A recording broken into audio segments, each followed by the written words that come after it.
Assalamualaikum warahmatullahi wabarakatuh. Apa kabar sobat data yang ada di rumah? Semoga semua sehat selalu dan selalu menjaga 3M, yaitu memakai masker, mencuci tangan, dan menjaga jarak. Hai sobat data, salam Satu Data Pendidikan Indonesia. Kembali lagi bersama kami di program Tanya Dapodik. Sebelumnya pasti kita perkenalan dulu ya. Boleh, siap. Nama saya Jess. Dan saya Ihsan.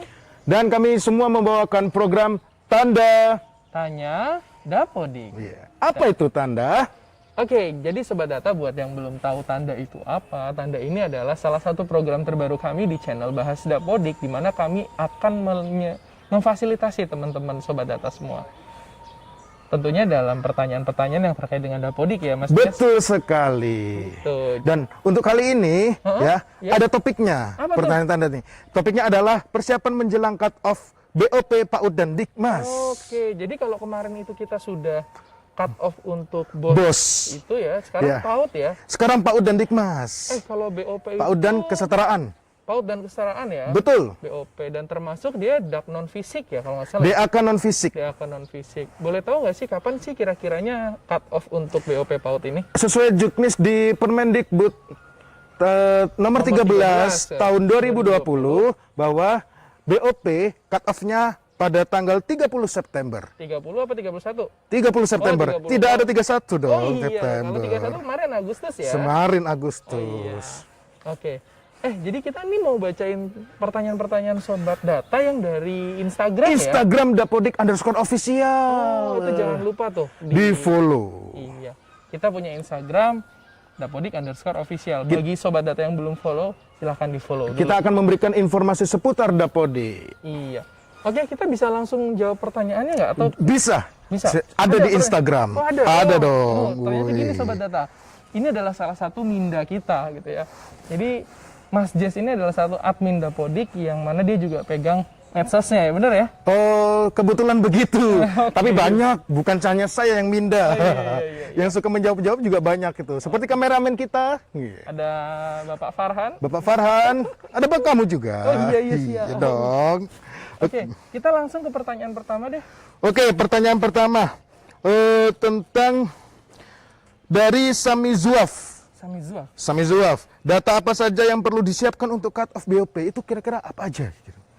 Sebenarnya kan ini kalau kita bicara soal BOP itu kan ada perbedaannya dengan BOS gitu ya. Setahu kita nih, kalau misalkan BOS itu harus pakai NISN, harus punya NISN, tapi kalau BOP itu berdasarkan umur kalau nggak salah ya? Berdasarkan usia. Berdasarkan usia. Dan itu juga disebutkan di Permendikbud nomor 13 tahun 2020. Jadi ada kategori usianya itu untuk PAUD ya 0 sampai 6 tahun 6 ya? tahun betul sekali. Untuk yang Dikmas 7 sampai 21 tahun. Itu untuk yang Dikmas. Dan ini sobat data, pastikan kalau kita misalkan sudah mengetahui cut off BOS ini, pastikan data peserta didik itu masuk ke dalam aplikasi Dapodik. Bukan cuma masuk tapi juga terdaftar di rombongan belajarnya. Aktif di rombongan belajar. Iya gitu. Oke, ada pertanyaan lagi nggak sih? Ada lagi. Jadi itu yang persiapkan kira-kira ya. Peserta didiknya jangan lupa untuk aktif di rombongan belajar. Oke. Kemudian pertanyaan selanjutnya. Di Dapodik banyak data warning. Apakah berpengaruh saat penarikan data untuk BOP? Data warning. Nah, ini gini sobat data. Sebenarnya kalau kita bicara soal validasi yang ada di aplikasi Dapodik itu kan kita bagi menjadi dua gitu ya. Ada validasi lokal, ada validasi pusat. Status validasi warning itu tidak mempengaruhi terhadap BOP. Betul. Selagi sekolah bisa mengirimkan data, selagi sekolah bisa melakukan proses pendataan dengan baik dan data itu terkirim dengan lengkap, otomatis siswa yang ada terdaftar dalam rombongan belajar itu otomatis akan menjadi calon penerima BOP gitu. Jadi yang intinya tuh invalid terlebih dahulu itu supaya diselesaikan dulu ya. Yang merah-merah itu. Yang merah itu sampai 0. Gitu. Sampai 0. Sampai ada yang merah-merah lah. Gitu. Iya. Karena kalau ada merah kita nggak bisa sinkron dong. Sama saja. Yang intinya kita adalah sinkronisasi terlebih dahulu. Iya. Ada lagi? Ini tadi pertanyaan dari boy_budi. Pasti ada lagi karena Minda ini pasti haus dengan jawaban-jawaban Minda. Sobat data dong. Sobat data, iya. Minda dong. Kita kan kasih jawaban, Bos. Sobat data yang ada di rumah ini pasti haus dengan jawaban-jawaban di Minda. Kemudian ada lagi nih dari Kadek Dewi Wahyuni. Kadek namanya kayak dari Bali ya? Iya, pasti dari Bali nih. Menghapus ruang di Surplus gimana caranya, Minda? Oke. Surplus ini juga biasanya banyak terkendala nih Ini di Sobat Data. Saya sebenarnya pengen ngasih kayak sedikit tutorial gitu cara menghapus itu lengkap. Kita pakai aplikasi Dapodiknya gitu. Iya. Tapi kalau misalkan step by step, ini saya bisa terangkan sedikit gitu. Jadi gini, teman-teman Sobat Data gitu ya, teman-teman yang ada di sekolah semuanya, terkait dengan penghapusan ruangan, itu kita tidak bisa menghapus secara langsung. Karena yang namanya ruangan pasti berkaitan erat dengan bangunan. Bangunannya. Jadi kalau tipsnya, kalau kita ingin menghapus ruangan tersebut, kita harus membuat bangunan terlebih dahulu. Jadi betul. bangunannya kita buat dulu, Ya. kasih nama bangunan fiktif. Nama bangunan fiktif. Namanya bangunan fiktif atau bangunan yang akan dihapus. Ya, kemudian? Kemudian kita mapping si ruangan tersebut ke dalam bangunan. Oh, ditaruh di situ ruangannya. Ya, tinggal ditaruh masuk di bangunan. ke ruangan, pilih ruangannya, klik edit, terus ditambah di bagian bangunan itu pilih bangunan yang akan dihapus atau bangunan fiktif tadi. Oh. Nah, kalau sudah sampai situ, apa sih yang harus dilakukan? Nah, balik lagi ke tab pilihan bangunan. Kita pilih bangunannya, pilih tombol hapus buku, Betul. hapus pembukuan, Betul. diisi tanggal keluarnya, Betul. klik simpan, selesai. Nah, berarti menghapusnya itu dari bangunannya. Iya, jadi bangunannya yang kita hapus. Gitu. Jadi bukan ruangannya. Kenapa kita bisa menghapus ruangan secara langsung?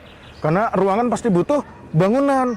Pasti harus ada bangunannya. Ya, kaitan erat dengan bangunan dan ada atribut-atribut longitudinal yang ada di ruangan tersebut yang tidak bisa kita hapus secara langsung. Iya. Jadi gitu ya Sobat Data caranya. Kita pilih dulu ruangannya, kita mapping ruangan tersebut ke bangunan yang akan dihapus, kemudian kita hapus buku bangunan tersebut, isi tanggal keluarnya, hapus tanggal hapus bukunya, kemudian klik simpan, selesai. Dengan otomatis ruangan tersebut akan tidak ada lagi gitu. Tidak ada lagi. Ada lagi nih pertanyaannya nih. Banyak. Oh, banyak ya. Saya sudah bilang mereka tuh haus dengan jawaban. Oh my God. Iya. Ada lagi nih. Dari Dewi_Amelia 15. Tidak bisa buka aplikasi Dapodik karena passwordnya salah. Itu solusinya gimana kalau password salah itu? Ya kan udah jelas tuh passwordnya salah. Iya. Gitu. Passwordnya salah. Passwordnya salah ya mau nggak mau harus Benarkan. ya dibenerin. Semua juga harus dibenerin, Iya, Pak. iya betul. Cuman gini, kalau misalkan ada yang perlu kita cek gitu ya. Kalau misalkan dia sebelumnya memang belum registrasi, ya udah tinggal registrasi ulang aja gitu, uninstall aplikasinya. Uninstall aplikasi, Iya. Berarti registrasi passwordnya salah aja nggak bisa masuk ya? Nggak bisa masuk Jadi gitu. uninstall aplikasinya. Iya. Kemudian gini, yang perlu diperhatikan ketika username passwordnya salah itu sebenarnya apa sih? Koordinasi sama dinasnya. Nah, itu dia. Ya, koordinasi dinasnya, dengan dinas. Karena gini loh, banyak banget kasus saya tidak bisa registrasi. Ternyata ketika kita cek, gimana mau registrasi? Akunnya aja belum didaftarkan sama dinasnya. Ini kaitannya sama yang kemarin kena cleansing itu loh. Oh iya. Iya. Dengan cleansing password, username dan password Username itu ya. itu kan ada sekitar 11.734 gitu ya kalau nggak salah. Lengkap sekali. Ya, iya dong. Detail Kalau sekali. masalah angka insya Allah saya ini gitu. Wih, mantap itu.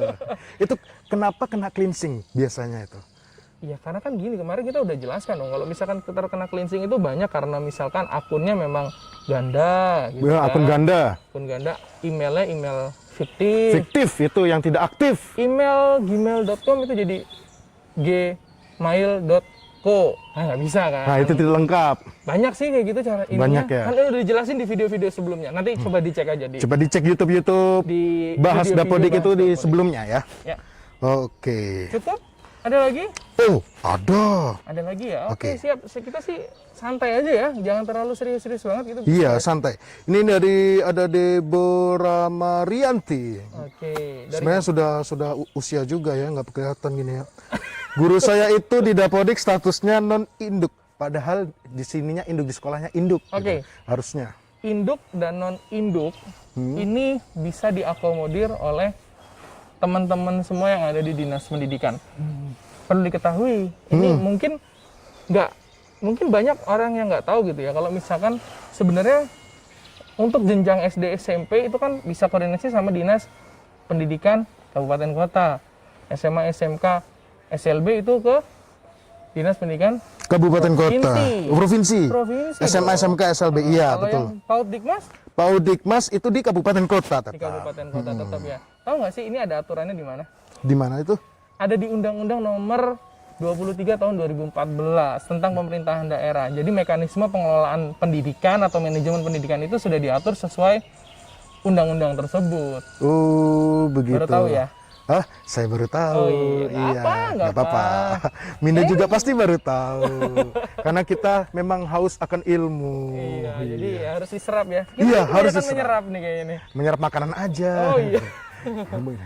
Oke, satu lagi ya pertanyaan ya. Satu lagi. Oke, siap, boleh. Satu lagi. Saya cari yang menarik dan beda dari yang lain. Apa tuh? Min, kalau dari ini Anita Madiana, oke.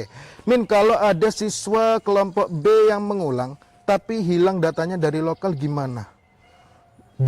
Kelompok B itu kan kita luluskan bersama server. Tapi sebenarnya dia masih mengulang. Biasanya terkait dengan usianya belum mencukupi untuk SD, gitu. Oke. Gitu. Jadi intinya ini sih dia belum bisa masuk ke SD karena usianya harus lanjut sekolah di sekolah itu gitu kan, mengikuti pelajaran di sekolah situ tingkat kelas B gitu. Nah, ini gampang banget. Gimana caranya itu? Ke dinas juga tapi. Ke dinas juga. Nah, nanti yang dilakukan kita misalkan kadang-kadang kan bingung ya ke dinas itu bicaranya gimana gitu ya. Iya. Kan itu kenapa? bingung gitu. Kadang-kadang dinasnya juga belum tentu semua teman-teman dari dinas itu nangkep pertanyaan operator. Iya. Jadi gini, kalau misalkan ada siswa yang mengulang atau siswa tidak lulus gitu ya, bahasanya mungkin bisa ke dinas untuk tolong mengaktifkan kembali siswa yang sudah lulus gitu. Baik itu diluluskan secara bersama atau ada kesalahan dari operator. Tiba-tiba malah salah ngeluarin anak itu banyak. Salah ngeluarin anak. Iya. Ya, kepleset ini tombol mouse-nya. Iya. Gitu. Jadi harusnya keluar atau mutasi ini jadi dikeluarkan gitu. Dikeluarkan. Nah, itu bisa diaktifkan kembali di Dinas Pendidikan setempat. Untuk dari PD keluar diaktifkan ke PD aktif. Sebenarnya itu ada sejarahnya kenapa kita berikan untuk mengaktifkan kembali itu ada di dinas, Mas Yes. Tahu nggak? Sejarahnya gimana itu? Kenapa ya? Jadi gini.